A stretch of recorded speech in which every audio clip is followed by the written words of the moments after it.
Shalom, bertemu lagi dalam renungan hari ini ya. Puji Tuhan, hari baru, berkat baru, penyertaan Tuhan yang selalu ada bagi kita, itu anugerah ya. Di hari-hari ini orang bisa melakukan apa saja, bahkan yang tidak pernah kita bayangkan sekalipun. Itulah sifat dasar manusia. Amin ya. Sampai Allah itu mengirimkan Tuhan Yesus anaknya yang tunggal untuk menebus dosa-dosa manusia. Karena Allah mencintai manusia. Janjinya kepada Abraham untuk menjadikan Abraham jadi bapak banyak bangsa. Amin ya. Sampai Allah mengirimkan anaknya yang tunggal. Tapi manusia punya pilihan ya, kehendak bebas untuk menjadi seperti apa. Amin ya. Untuk mengambil keputusan seperti apa, itu kehendak bebas manusia. Amin ya. Pada akhirnya kita harus menyadari semuanya harus kita pertanggungjawabkan kepada Tuhan. Karena Tuhan mengatakan yang di kegelapan pun nantinya akan dibuka. Yang dimaksudkan adalah rancangan-rancangan dalam hati manusia yang tidak diketahui oleh dunia, itu diketahui oleh Tuhan. Dan semuanya nanti akan dibuka dan dipertanggungjawabkan. Itu belum perbuatan loh, baru rancangan-rancangan di hati.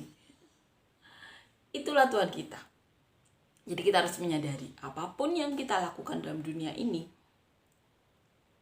nanti balik lagi ke kita. Walaupun saat ini dunia tidak tahu ya, tetapi pada kesudahannya nanti kita akan mempertanggungjawabkan. Kita harus menyadari itu. Jadi apapun yang kita alami ya di dunia ini, tetaplah lakukan apa yang menjadi kehendak Tuhan. Amin ya. Tetaplah menjadi seperti apa yang Tuhan mau. Amin ya.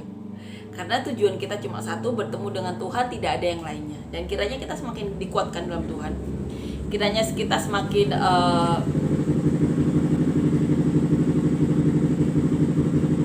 lebih mendekat lagi kepada Tuhan. Amin ya. Kita semakin bisa menjadi saluran berkat Tuhan. Kita menyadari bahwa Tuhanlah satu-satunya jalan kita ke surga. Tujuan kita satu-satunya adalah ke surga. Jadi apapun yang kita alami di saat ini, tetap fokus kepada Tuhan kita. Amin ya. Tetap fokus kepada tujuan kita. Manusia hanya bisa merancangkan. Yang paling terburuk yang mereka lakukan adalah hanyalah mengambil nyawa kita. Tetapi roh kita, jiwa kita itu milik Tuhan. Amin ya. Pada akhirnya nanti tujuan kitalah yang akan menyelamatkan kita. Kalau kita tidak bertujuan kepada Tuhan, tentunya perilaku kita tidak seturut dengan tujuan kita ya. Amin ya. Tetapi yang kita tahu dan kita mengerti sebenarnya Tuhan itu mau memberkati kita selama di bumi. Tuhan itu rindu untuk memberkati umat manusia. Tetapi kita tahu rancangan-rancangan Lucifer itu untuk membawa manusia ke neraka. Ada yang ditipu dengan penderitaan sehingga dia tidak kuat dan meninggalkan Tuhan. Tapi ada juga yang ditipu dengan rupa-rupa dunia. Seperti kita tahu saat Tuhan selesai berpuasa, Lucifer memberikan dunia kepada Tuhan. Kalau Tuhan Yesus mau menyembah Lucifer. Hal-hal seperti itu dialami juga manusia zaman sekarang. Jadi tentukan tujuan kita. Dan kita memohon bantuan Tuhan untuk bisa menyelaraskan tindakan kita, keputusan-keputusan yang kita ambil untuk selaras dengan kehendak Tuhan. Amin ya. Dan biarlah nama Tuhan yang dipermuliakan dalam hidup kita. Amin ya. Amin. Kita akan nyanyikan lagu yang pertama.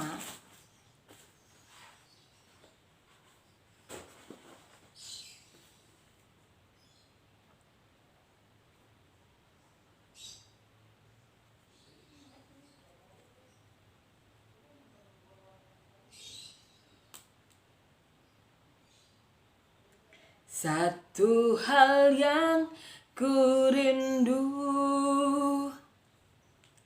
berdiam di dalam rumahmu. Satu hal yang ku pinta, menikmati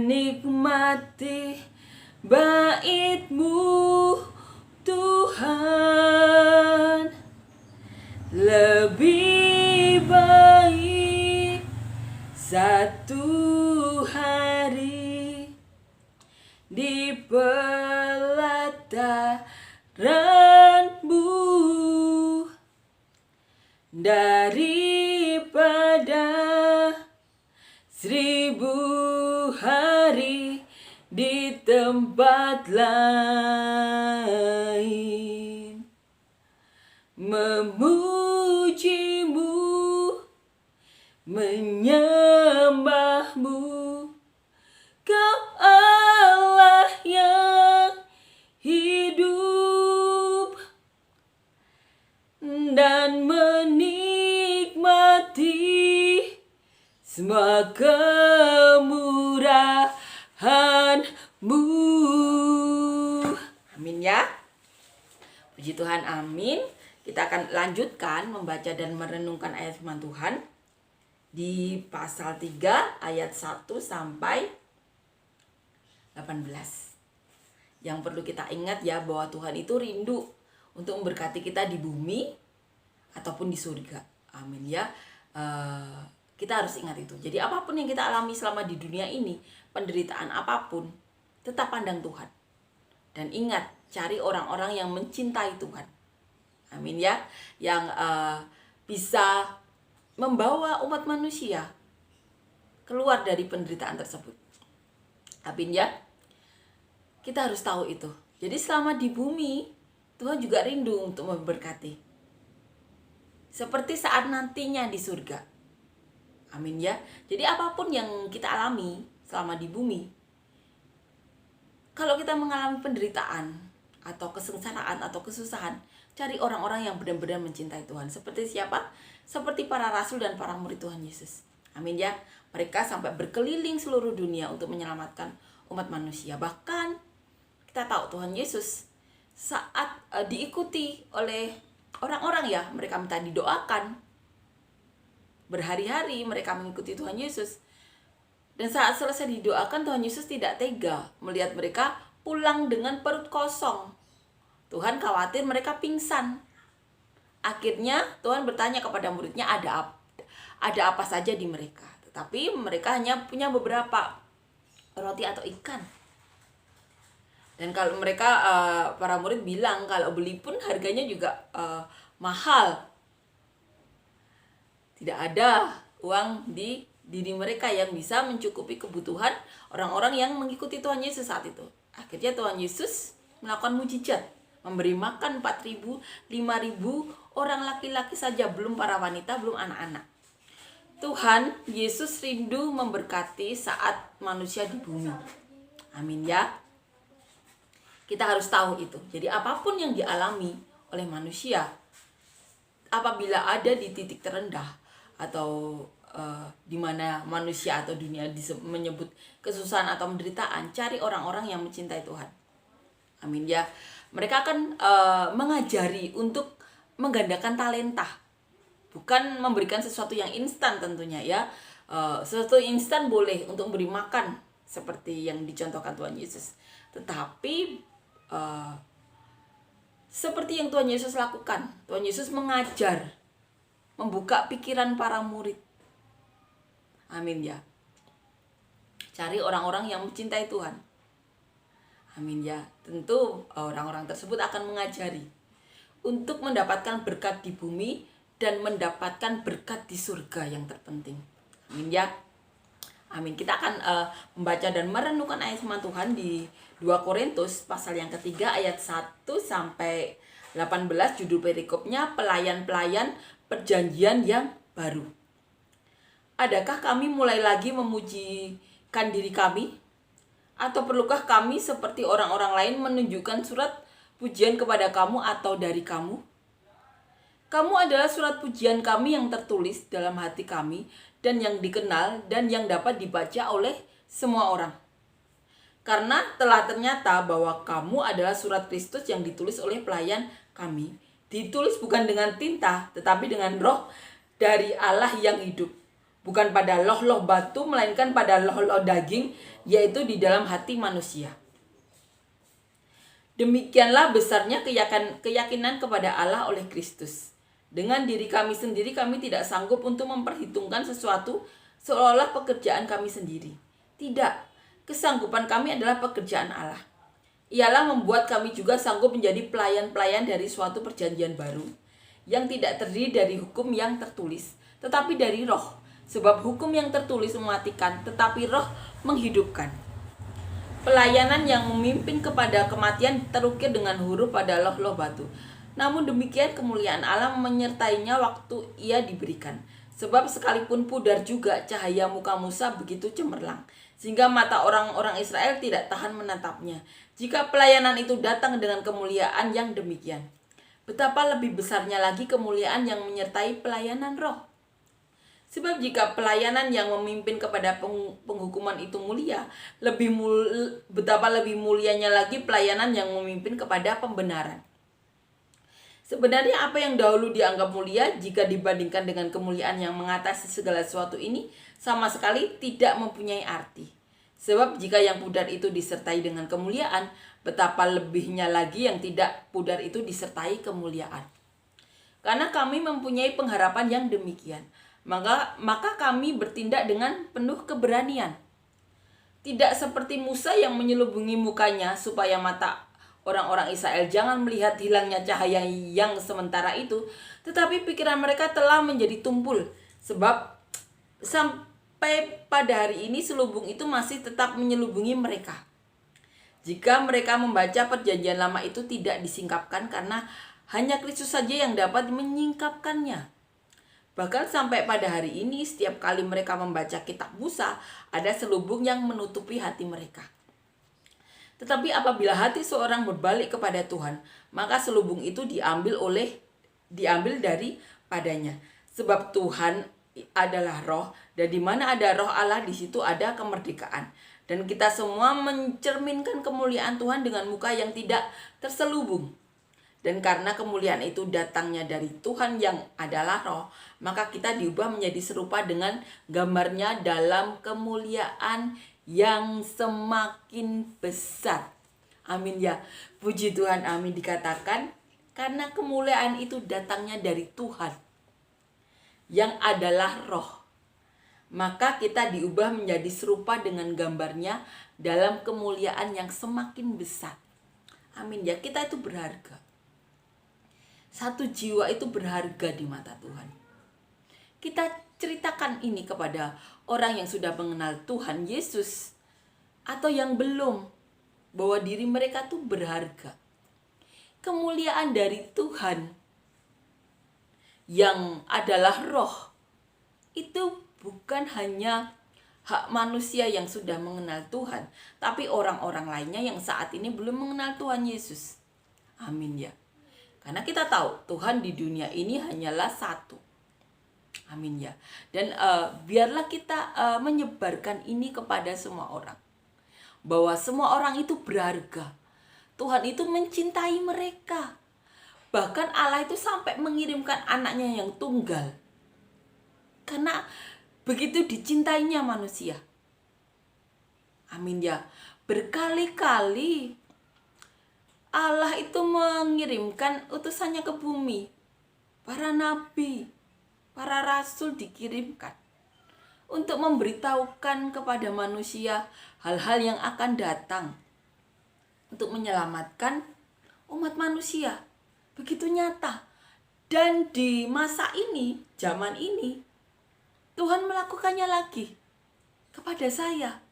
Melalui 3 pendeta besar, Tuhan menubuatkan, yaitu almarhum pendeta Yesaya Pariaji, Pastor Samson Dabas dari Nigeria, dan Pastor Yosef ya dari India.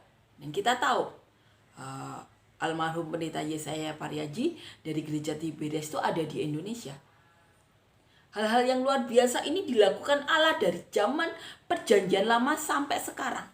Dan kita berdoa dan berharap Allah itu melakukannya terus-menerus sampai kesudahannya. Untuk apa? Untuk menguatkan hati manusia bahwa mereka harus tahu Tuhan itu begitu nyata. Dan Tuhan itu benar-benar mencintai umat manusia sebesar dosa apapun ya. Asalkan mereka mau bertobat, datang kepada Tuhan memohon ampunan, Tuhan pasti mengampuni. Tetapi kesombongan manusialah yang cenderung mengulangi kesalahan itu. Mari kita mengubah diri kita untuk mendapatkan kemuliaan dari Tuhan ini. Pembenaran dari Tuhan ini. Beritahu semua orang bahwa mereka itu berharga. Tuhan mencintai mereka. Jalan ke surga itu ada dan kita tahu. Dan kita tahu di masa kita sekarang ini, di abad ini, Tuhan masih berbicara. Tidak bisa disangka lagi 3 pendeta besar berbicara. Di mana kredibilitas mereka tentunya bisa dipertanggungjawabkan. Banyak orang sudah disembuhkan dari tangan mereka karena mereka dipakai Tuhan. Karena mereka mau menguduskan diri mereka untuk bisa dipakai Tuhan. Amin ya. Dan ceritakan kepada semua orang. Kita bersaksi. Tuhan itu senyata itu. Amin ya. Dan Tuhan itu bukan hanya milik orang yang saat ini mengenal Tuhan Yesus atau kita sebut Kristen, tapi milik semua orang. Tetapi seperti yang dikatakan di ayat ini, ada selubung yang menutupi. Sehingga saat kita bersaksi pun, ada orang yang tidak menerima. Karena masih ada yang menyelubungi. Tuhan kita tuh senyata itu. Sudah tidak bisa disangka lagi. Kenapa tidak semua orang bisa menerima? Padahal senyata itu. Karena masih ada selubung dan kita berdoa dan berharap bahwa selubung itu disingkapkan. Dan jangan lupa kita tetap lakukan bagian kita. Kita bersaksi, berfirman. Kita saksikan kesaksian-kesaksian dalam hidup kita bahwa Tuhan itu mencintai umat manusia. Dan itu bukan milik 1-2 orang saja, itu milik semua orang. Amin ya. Amin, kita akan renungkan ya ayat demi ayat di perikop ini. Amin ya. Kamu adalah surat pujian kami yang tertulis dalam hati kami dan yang dikenal dan yang dapat dibaca oleh semua orang. Jadi di sini Paulus mengatakan, perlukah kami memuji diri kami sendiri? Paulus di sini mengatakan bahwa jemaat itulah adalah surat pujian yang tertulis saat mereka menerima Tuhan Yesus, kemudian mendapatkan lawatan Roh Kudus. Itu adalah surat pujian yang tertulis bagi Paulus dan bagi para rasul dan para murid lainnya ya. Karena ternyata bahwa kamu adalah surat Kristus yang ditulis oleh pelayanan kami. Ditulis bukan dengan tinta, tetapi dengan roh dari Allah yang hidup. Bukan pada loh-loh batu, melainkan pada loh-loh daging, yaitu di dalam hati manusia. Itu yang dikatakan Paulus, bahwa mereka adalah pujian yang tertulis. Ditulis bukan pada loh-loh batu, melainkan pada loh-loh daging, yaitu dalam hati manusia. Demikianlah besarnya keyakinan kami kepada Allah oleh Kristus. Dengan diri kami sendiri kami tidak sanggup untuk memperhitungkan sesuatu seolah-olah pekerjaan kami sendiri. Tidak, kesanggupan kami adalah pekerjaan Allah. Paulus mengatakan bahwa saat mereka melakukan pekerjaan itu, menyebarkan Injil, itu bukan karena mereka, bukan karena kesanggupan mereka, tetapi karena itu adalah pekerjaan Allah. Allah yang menyanggupkan diri mereka. Paulus mengakui itu. bahwa diri mereka tuh tidak akan sanggup melakukan pekerjaan yang saat itu mereka lakukan. Tetapi mereka sanggup melakukannya itu karena Allah. Ialah membuat kami juga sanggup menjadi pelayan-pelayan dari suatu perjanjian baru, yang tidak terdiri dari hukum yang tertulis tetapi dari roh. Sebab hukum yang tertulis mematikan tetapi roh menghidupkan. Di perjanjian lama itu mematikan. Hukum yang tertulis, kalau tidak melakukan ini dihukum. Tetapi di perjanjian baru, roh menghidupkan. Pelayanan yang memimpin kepada kematian terukir dengan huruf pada loh-loh batu. Namun demikian kemuliaan Allah menyertainya waktu ia diberikan. Sebab sekalipun pudar juga, cahaya muka Musa begitu cemerlang, sehingga mata orang-orang Israel tidak tahan menatapnya. Jika pelayanan itu datang dengan kemuliaan yang demikian, itu yang dikatakan Paulus bahwa saat itu muka Musa begitu cemerlang sehingga orang-orang tidak tahan menatapnya. Betapa lebih besarnya lagi kemuliaan yang menyertai pelayanan roh. Saat itu Musa, ini ya dikatakan di sini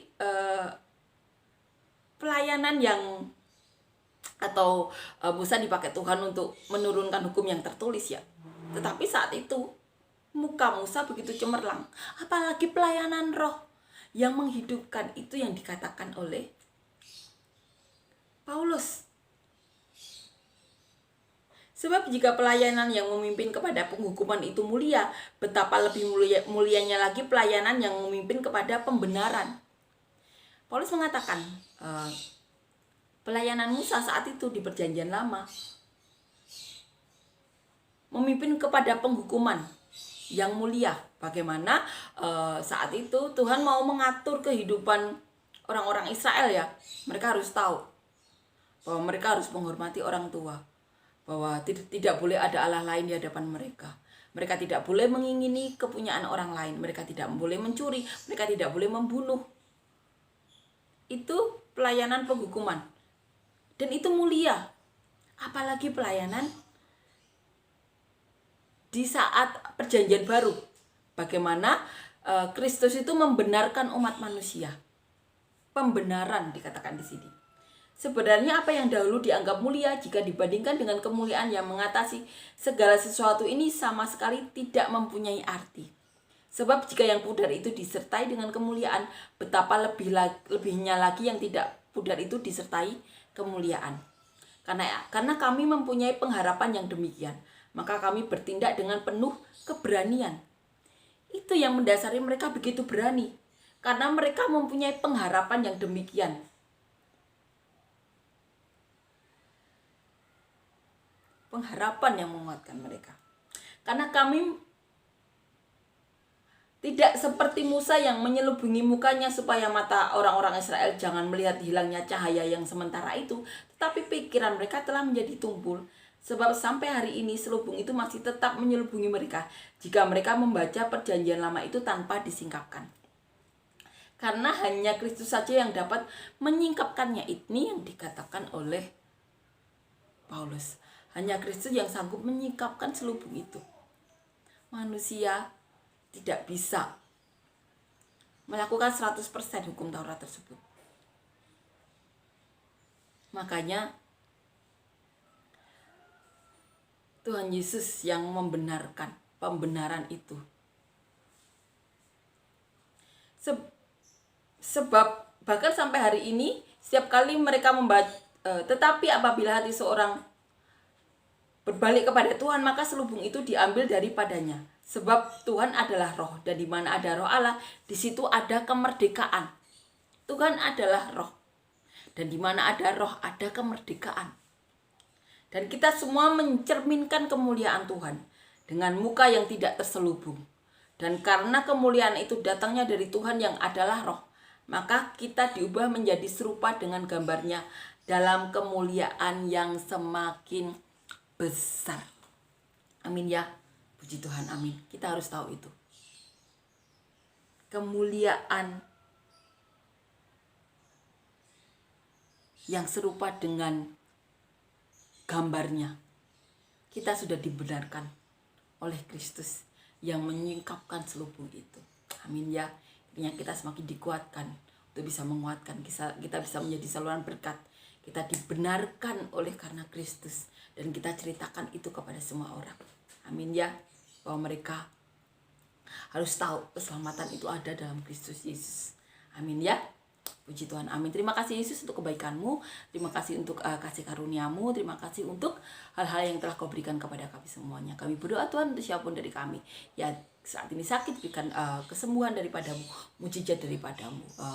Apapun di tubuh kami yang bukan daripada-Mu, Kau cabut. Berikan kami pekerja dan usaha yang daripada-Mu, yang dapat mendekatkan diri kami lebih dekat lagi kepada-Mu. Dan biarlah nama-Mu yang dipermuliakan dalam hidup kami semuanya. Kami berdoa Tuhan untuk siapapun dari kami yang butuhkan pasangan hidup, beri kami semuanya pasangan hidup yang daripada-Mu, ya takut Engkau, yang cinta Engkau, yang dapat membawa kami dan diri kami lebih dekat lagi kepada-Mu. Beri kami anak cucu yang daripada-Mu, yang takut Engkau, yang cinta Engkau, yang mencintai kami seperti Dia mencintai Kau, yang mau menjadi saluran berkat-Mu. Dan apabila di antara kami yang ada yang mengalami masalah, beban hidup, pergumulan hidup, beri kami semuanya jalan keluar-Mu, solusi-solusi daripada-Mu, terobosan-terobosan daripada-Mu, jawaban-jawaban doa daripada-Mu. Terima kasih Yesus untuk kasih karunia-Mu, Roh Kudus-Mu kami perlu mujizat-Mu, biarlah mengalir Tuhan, dan biarlah nama-Mu yang dipermuliakan dalam hidup kami. Terima kasih Yesus, terima kasih Tuhan, dalam nama Tuhan Yesus, amin.